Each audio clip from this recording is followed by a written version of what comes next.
자, 이번 매매 영상은 젠백스와 신테카 바이오를 준비해 보았습니다. 두 개의 종목이 지금 관심 있어서 매매를 해 놓았는데, 젠백스는 방금 진입을 하였고 3,300만원치 진입하고, 신테카 바이오는 1,300만원치 진입을 하였습니다. 신테카 바이오는 일단 지금 매수한 걸 후회하고 있습니다. 이게 시초가가 15,000원, 이 15,000원을 여기서 좀 회복해주고 더 이상 하락이 나오지 않길래 접근을 했더니 지금 매수가에서 두 개의 호가가 무너졌습니다. 장 초반에 잠깐 변동성을 주었다가 그리고 오후장까지 하락이 나오다가 하락이 멈췄습니다. 그래서 진입을 하였는데, 제가 좀 이걸 종가 매수로 진입을 하려고 생각을 했었는데, 지금 좀 차트의 흐름이 좋아서 진입을 하였지만 지금 후회를 하고 있습니다. 후회를 하는 이유는 지금 위로 매물대가 너무 많습니다. 3분당 거래량이 3,000주에서 5,000주, 만주도 안 나오는 상태인데 위로 매물대가 정말 많습니다. 저 매물대를 다 뚫어주려면 3분당 거래량이 못 나와도 5만 주 이상이 계속 유지돼야지 뚫어줄 것 같습니다. 하지만 지금은 5만 주는커녕 5천 주도 겨우 나오고 있는 상태입니다. 그래서 지금 진입을 후회하고 있고 좀 종가 매수를 할까 고민을 하다가 지금 진입했지만 다행히 비중은 그렇게 크지 않습니다. 그리고 젠백스, 이거는 분할 매수로 접근을 하기 위해서 매수를 했습니다. 이 젠백스는 일단 들어갔는데 단타로 수익을 준다면 바로 수익 실현을 하고, 수익을 주지 못한다면 종가쯤에 추가 매수를 할 예정입니다. 단기 과열 예고 장치가 걸린 상태인데, 이 장치가 걸리고 10거래일이 지나야지 이 예고가 풀립니다. 그래서 저 예고가 풀리고 나서 주가가 급등할 가능성이 있기 때문에 여기서 진입을 해 놓았습니다. 그 와중에 신테카 바이오는 손절을 해야 될 것 같고 950원이나 900원쯤에 손절을 하도록 하겠습니다. 그리고 젠백스는 지금 400원에 위로 매물대도 그렇게 많은 편은 아니라고 생각합니다. 지금 거래량에 비해서 충분히 오후장까지 이 매물대를 뚫어줄 수 있을 것 같고, 뚫어주지 못한다 하더라도 종가쯤에 추가 매수를 할 것이기 때문에 어느 방향으로 움직이더라도 크게 상관이 없을 것 같습니다. 근데 웬만하면은 지금 일단 진입을 한 상태이기 때문에 올라주면 좋겠죠. 올라준다면은 추가 매수를 하기는 힘들겠지만 그래도 올라주면 좋겠습니다. 이 종목은 매물대를 좀 꼼꼼하게 확인하고 들어갔어야 되는데 좀 성급해가지고 지금 1% 정도 물려버렸습니다. 항상 매매할 때 명심하셔야 될 것은 거래량, 3분당 거래량을 확인하시고 위로 매물대를 확인하셔야 됩니다. 거래량이 없으면 주가가 빠질 수밖에 없습니다. 그래서 이 거래량이랑 매물대는 항상 확인을 하시고 접근을 하시는 게 유리하겠습니다. 젠백스는 지금 3분당 거래량이 괜찮은 편이기 때문에 위로 매물대를 계산해 보았을 때 충분히 뚫어줄 수 있는 매물대입니다. 지금 설명을 드리는 와중에 주가가 급등하고 있습니다. 그리고 진입을 하게 된 이유는 이거를 시초가에 진입할까 아니면 눌림목에 진입할까 아니면 종가에 진입할까 여러 번 고민을 하다가 장중에 이 분봉 차트가 좋아서 진입을 하게 되었습니다. 게다가 이게 단기 과열 예고 장치가 풀린다면은 장대 양봉이 충분히 나올 수 있기 때문에 접근을 해 놓았습니다. 지금 잠시 외출 때문에 중간 영상이 끊겼는데 외출해서 모바일로 신테카 바이오를 정리하였습니다. 신테카 바이오를 15,050원에 매수가가 100원, 바로 밑에 호가에 정리를 했습니다. 핸드폰으로 봤을 때 아까 설명드렸던 구간이 이 구간입니다. 지금 한 3-40분 정도 영상을 비웠는데 그 이후에 한번 반등하는 타이밍을 틈타서 1050원에 매도를 했습니다. 이렇게 거래량이 부족하고 위로 매물대를 못 들어줄 것 같을 때는 최대한 본전 근처라도 손절을 해야 됩니다. 저는 이 종목뿐만 아니라 모든 매매 종목에서도 좀 아니다 싶으면은 무조건 본전에 매도를 하려고 노력합니다. 본전에 매도하면은 거래세가 좀 나가긴 하겠지만 아무튼 간에 이런 손실을 막을 수 있기 때문에 뭐 만약에 3천만 원치 진입을 하면은 약 8만 원 정도가 거래세와 수수료로 나가는데 이 3천만 원에서 이렇게 1, 2%만 떨어져도 30만 원, 60만 원. 만약에 이거를 아까 3천만 원치 진입해서 보유를 하고 있었다면 지금 손실이 벌써 50만 원이 넘어갔을 겁니다. 아까 1300으로 진입하긴 했지만 아무튼 좀 아니다 싶을 때는 최대한 본전에서 근데 여기서 제가 매수를 했다가 한번 떨어졌다가 버텼습니다. 그리고 이 반등하는 틈을 타서 매도를 했는데 아니다 싶으면은 본전 근처까지 반등하는 이 구간에서 매도를 하시는 게 가장 좋습니다. 이 종목은 원래 계획했던 대로 종가에 괜찮은 흐름을 보여준다면 종가 매수로 대응을 하겠습니다. 일단 이 가격에서 더 눌린다면은 캔들이 안 좋게 뜨기 때문에 종가 매수로도 진입해야 될 이유는 없습니다.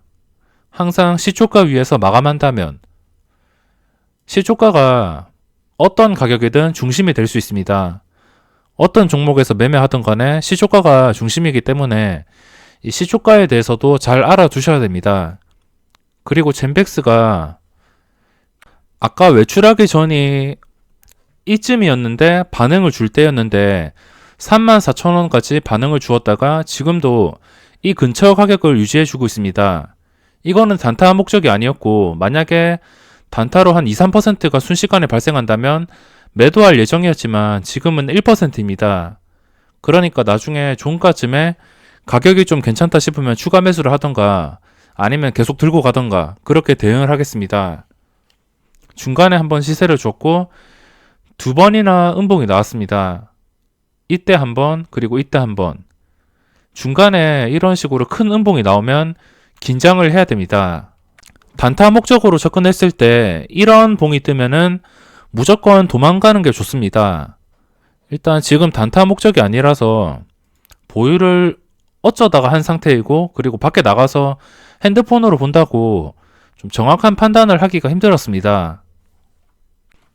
그리고 이런 봉이 뜰 것 같을 때 이 3분봉으로 계산을 할 수 있습니다. 3분봉은 시간으로 보면은 3분, 6분, 9분 이렇게 3분이니까 당연히 3분 단위로 끊어서 계산을 하시면 됩니다. 그러니까 이 구간은 3분이 끝나기 전에 이 시계를 보시면서 3분이 끝나기 전 한 30초 전부터 그때부터 계산을 하시고 30초가 남았는데도 아래 꼬리가 발생 안 하고 이런 음봉으로 마감할 것 같다면 그냥 미련 없이 매도를 해주시는 게 좋습니다. 이 젠백스는 음봉이 뜨자마자 제자리로 돌아가지 않고 계속적으로 상승을 유지해주고 있는데 이런 케이스는 보기가 드뭅니다. 일단 제자리로 돌아가지 않는다는 것 자체가 매수세가 그만큼 강력하다는 뜻이고 그 강력하다는 것은 당연히 주가가 추가 상승할 수 있는 가능성이 있다는 뜻입니다. 근데 이런 종목은 한 10개 중에 그렇게 흔하지가 않습니다.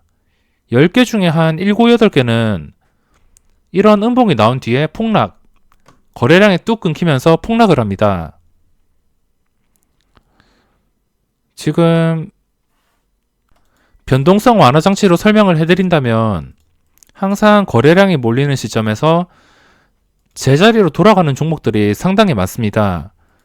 이 종목뿐만 아니라 거래대금이 몰리는 종목들도 순간적으로만 올랐다가 이렇게 무너지는 경우가 많습니다. 그러니까 양봉 상태에서 갑자기 좀 큰 음봉이 뜬다면 이때부터는 경계를 하셔야 됩니다. 지금은 젠백스가 33,900원, 거래량도 훨씬 더 증가했습니다. 보시면은 딱 비교가 됩니다. 눈에 보더라도 대충 보더라도 이 구간과 그리고 이 구간이 확실히 다르다는 것을 확인할 수 있습니다. 항상 단타 칠 때는 이 거래량과 그리고 3분봉 흐름과 그리고 매물대 이거 세 개가 완벽하다면은 접근해서 충분히 수익을 낼 수 있습니다. 제가 신테카 바이오에서 실수한 점은 매물대를 확인하지 않은 것. 물론 진입하기 전에 한번 봤겠지만 너무 계산을 하지 않고 들어갔습니다. 일단 이 차트는 괜찮았는데 거래량이 부족했습니다. 그래서 오를 수가 없었고, 아무리 차트가 좋다 하더라도 거래량이 없으면은 자연스럽게 떨어질 수밖에 없습니다. 젠백스는 거래량도 괜찮은 편이고 차트도 하루 종일 괜찮은 편이고,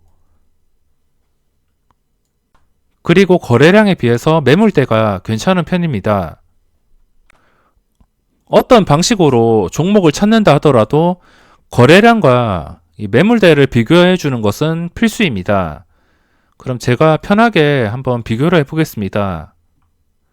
지금 상태에서 HLB가 오랜만에 급등을 하고 있는데 HLB 생명과학이 황금선을 뚫어주고 골든크로스가 발생하였습니다.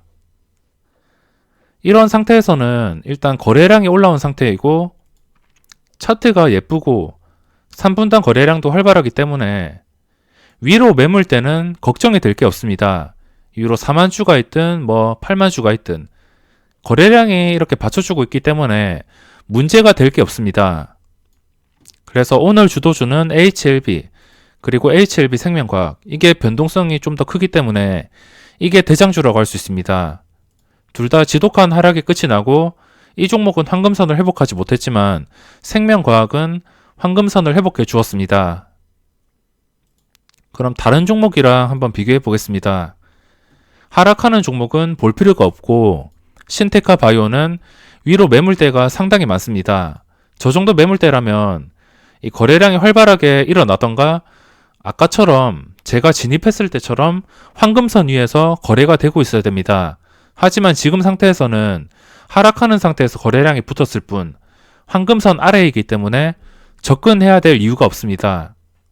단타 칠 때 이동평균선 위에 있어야지 오를 확률이 높지, 아래에 있으면은 어디까지 하락할지 모릅니다. 물론 여기서 매수해서 황금선을 뚫어주면서 상승하면 수익률은 더 커지겠지만 그만큼 하락에 대한 리스크를 그대로 부담하셔야 됩니다. 그래서 저는 차라리 확실한 매매를 하고 싶어서 황금선 위에서만 매매를 하고 있습니다. 그리고 이렇게 코미팜, 일단 캔들이 좋지가 않습니다. 그리고 황금선 아래에서 오전장에만 이렇게 거래량으로 시세를 주고 그 뒤로 쉬지 않고 무너지고 있습니다. 이런 종목은 딱 보더라도 진입을 할 필요가 없습니다. 진입할 자리도 없고, 그리고 이렇게 하락하는 것들은 볼 필요도 없습니다. 하락하는 거 괜히 싸게 잡는다고 생각했다가 어디까지 떨어질지 모르기 때문에 잡을 필요가 없습니다. 그리고 국영 GNM, 이거는 오늘 거래량이 좀 터졌습니다. 제가 이건 매매를 하지 못했지만 지금 거래량을 보시면은 3분당 거래량이 80만 주대, 평균으로 나오는 가격이 80만 원대입니다. 많이 터지면은 300만. 그래서 이거는 거래량이 이 매물대를 충분히 뚫어줄 수 있지만 최근에 하락으로 인한 변동성이 몇 번 나왔습니다. 그래서 이거는 접근하기가 쉽지 않을 것 같습니다. 그동안 차트가 좀 평온하게 올라왔으면은 그래도 접근을 하였겠지만 최근에 황금선도 한번 깨고, 이런 종목은 황금선을 유지시켜주지 못하면 언제라도 한 방에 마이너스 5% 이상 폭탄을 투하할 것이다, 이런 뜻이 있는 종목이기 때문에 쉽게 접근을 할 수 없습니다. 그리고 지금 또 접근하지 못하는 이유가 지금 프로그램 매매가 나오고 있습니다. 1주씩 개인 투자자들을 꼬시기 위해서, 유인하기 위해서 이렇게 호가창에서 빠르게 거래가 되고 있습니다. 이렇게 여러 가지 종목을 봤을 때 한 가지라도 마음에 걸리는 게 있다면 매수를 안 하는 게 좋습니다. 항상 자신의 조건과 모든 게 완벽해야지 접근을 하지, 좀 애매하다 싶은데 접근해야 될 이유가 없습니다. 그래서 지금 시장에서 볼만한 종목은 젠백스, 단기 과열 예고가 풀리면은 또 급등 가능성이 있기 때문에 젠백스 말고는 지금은 볼 게 없습니다. 젠백스가 지금은 변동성이 줄어들고 심심한 상태이기 때문에 따로 설명을 해드릴 건 없습니다. 나중에 황금선을 깨는 이 정도의 음봉이 뜬다면은 그때 매도를 할 것이고, 만약에 지켜주면서 좀 괜찮게 거래가 된다 싶으면 종가 매수나 아니면 계속 들고 가서 한번 큰 시세를 줄 때 매도를 하던가 하겠습니다. 그럼 이번 영상은 여기서 마무리하도록 하겠습니다.